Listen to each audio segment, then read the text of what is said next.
Hello and welcome! Today we're going to be talking about how to taste wine like a pro. So if you've ever been wondering how to look a little fancy or to look like you know something about wine, this is the sommelier's secret to knowing how to taste. And if we haven't met, hi, I'm Kim, and my channel is all about getting confident with wine, learning how to taste, and doing so by drinking. Go ahead and pour yourself a glass, and while you're at it, it would mean a lot for you to join the wine community here and subscribe. All right, so today's topic is all about how to taste wine. And for me, this is so fundamental and important whenever you're getting into wine because of two things. One, it makes you feel pretty confident and kind of fancy. The second reason why, it actually forces you to slow down a little bit and get to know the wine in your glass. So our 5 steps to wine tasting are see, swirl, sniff, sip, and savor. The first thing to do is pick up your glass and to look at it. Now I see a lot of people doing this all the time where they hold it up to the light and they're like, where's the wine? And it's great. You can look at the wine like that, but you run the risk of accidentally pouring the wine on your face, which is no good and will really make you look like you know nothing. And the second thing is that it really doesn't show us the best color of the wine, right? Because when we're holding up to the light, we're actually seeing reflections of the room around us into the wine. So it's just not the best. So what I always recommend people to do, and what you'll see a lot of wine professionals doing, is actually looking down on top of the wine. So the best way to do this is hold your glass out in front of you at about a 45-degree angle and then look down on top of it. Something else that is really ideal is also making sure you have a piece of white paper or just something lighter in color underneath. So white is obviously ideal. I have a piece of white paper here. I have a Chardonnay, so I'm just gonna put it out there. And so it's this lovely golden lemon yellow color. I will notice that it's pretty deep in the middle and kind of pales out as it gets to the edge. That is sometimes a characteristic in wines, and this is something to pay attention to. If you have a wine that has the color extending all the way to the rim and the edges, then it's gonna be a pretty intensely flavored wine. Usually that's the key there. And then if not, it's sort of hard to tell whether it's gonna be lighter intensity or less intensity. But I will say like a deeper color in general will mean a more intense flavor. The other thing to note, especially with white wines, is that if you're looking at the color and you see that this, white, lemony, yellow color has a little bit of green to it, a hint of green to it, that is a sign that there's gonna be a little more acidity in the wine. So for a white wine, you'll get that hint of green in some varieties, such as like Sauvignon Blanc, for example. But in the Chardonnay, I'm not getting too much of that, so I'm thinking it's gonna be a pretty straightforward Chardonnay. So our next step to the wine tasting process is to swirl. And so I always like to tell people to start with the wine glass on a flat surface just to get the motion down, and then you can start to pick it up and kind of do your own thing.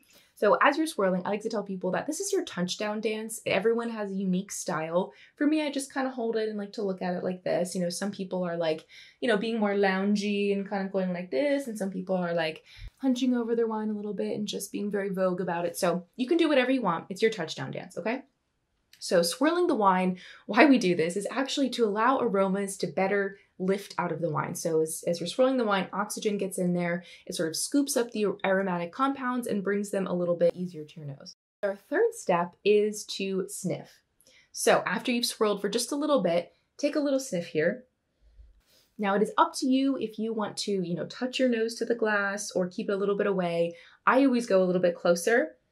And the key here is to not breathe in like a dragon, but to kind of sniff like a dog, which sounds so funny, but it really helps. Like dogs, the reason that they can smell well is because they take little sniffs, and that causes little air currents to come up into their nose. And that is actually what allows them to smell pretty well. So we're kind of doing the little dog sniff here. When you're smelling wine, the best thing I can say is to start just getting a general sense of the smell. So when you sniff it, the first thing is to really get past the fact that it is wine. Just like, okay, it's wine. We know what it is. And if you actually want to take it a step further and identify what the wine is all about and try to look for those aromas, I always suggest starting with fruit flavors because grapes are a fruit and they tend to produce fruit flavors in wine. So as you're sniffing, I have a white wine here. White wine aromas that you could look for are things from like citrus, like lemon, lime, and grapefruit.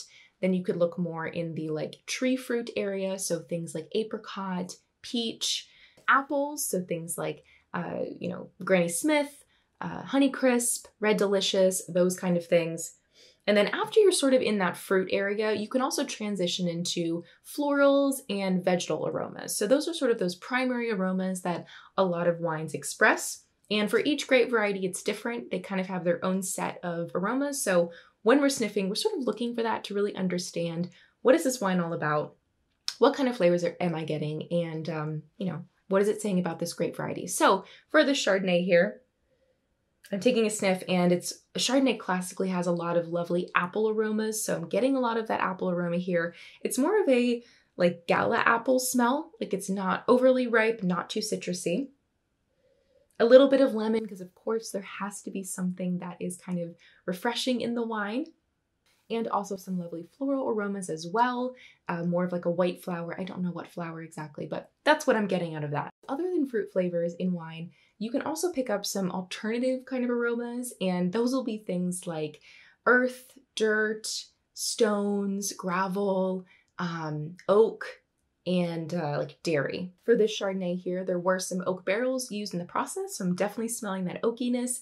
And there's a little bit of butteriness, a little bit of that dairy in this wine, and that is coming from a winemaking process called malolactic fermentation. And that happens with a lot of wines, but in Chardonnay, it's sometimes encouraged in order to develop this dairy flavor in the wine. And that's just because you have malic acid turning into lactic acid, and lactic acid is in milk. So therefore you get a dairy aroma. Fun fact. We're learning a lot just with one wine, right? Okay, so after sniff, it's the best part, and that is sip. So cheers. Cheers, everyone. All right. Wow, my mouth is really watering. Woo! When you go to sip, there's a few things you may see some people do, some professional somms, and I sometimes do this, will actually suck in a little bit of air after they sip the wine and aerate the wine further in their mouth, and it looks like this. I really exasperated that to give you the sound, but but you don't have to do that. Don't feel like you should. That is just a like personal preference that I sometimes do with some wines, sometimes don't. When I'm out in public, I try not to. So when you're tasting your wine, that is when you get to really experience the full wine in all of its glory. So we've gotten a sense of the aromas when we go to sniff it, but then when we taste it, we just get to taste them so much more intensely, which is so amazing. And as you're tasting, you'll also notice that some flavors might stick out more than others, and that's just something to note. If you really enjoy that sensation, then you can look for other wines that are similar. And I will say for me that this Chardonnay tasted so great on the palate. The fruit flavors were really good. It was a little more appley on the palate than I expected.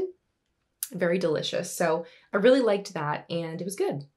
And our fifth and final step to how to taste wine is to savor. This is my favorite part of wine tasting, because you just get to sit and let the wine really just like wash over you. So it's a little bit romantic, kind of poetic, but I don't know. That's my favorite part, because you just get to relax and really enjoy the wine. You're basically just letting the wine sit in your mouth, you're swallowing, and really just enjoying those residual flavors that are there and just the texture of the wine. This is the point where you can actually make your conclusions, whether or not you like the wine or the aspects of it that really stood out to you. Those are all great things to note.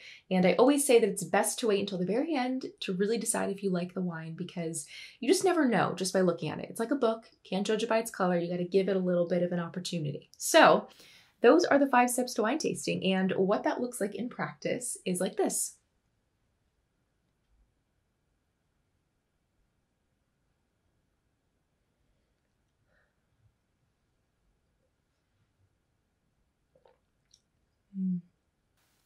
And that's it. Those are the 5 steps to wine tasting. So just to recap, we have see, swirl, sniff, sip, and savor. Now these 5 steps, I love to use them. 1, to feel a little fancy. 2, to look like I know something about wine, and I do, but you know, it's just fun to look like it too. And 3, also to really allow myself to slow down and get to know the wine in my glass. So those are my 3 goals for teaching you how to taste wine. And as a little bonus, I also am going to be linking a place to get a free Wine Aromas cheat sheet. I feel that when you're smelling wine, that's one of the toughest parts sometimes for people. So if you actually have a list in front of you of typical wine aromas while you're smelling wine, it's a lot easier to identify the aromas that you're getting. And so if you want to practice and get better at tasting wine using the Wine Aromas cheat sheet, you can get it at the link in the description below. So thank you for being here. My name is Kim, and if you found this video helpful, please give it a like. That just really helps. And also make sure you subscribe so you can be up to date on more things about wine and also join in on the wine community we have going here. So thank you. Let me know if you try this in the comments, and cheers.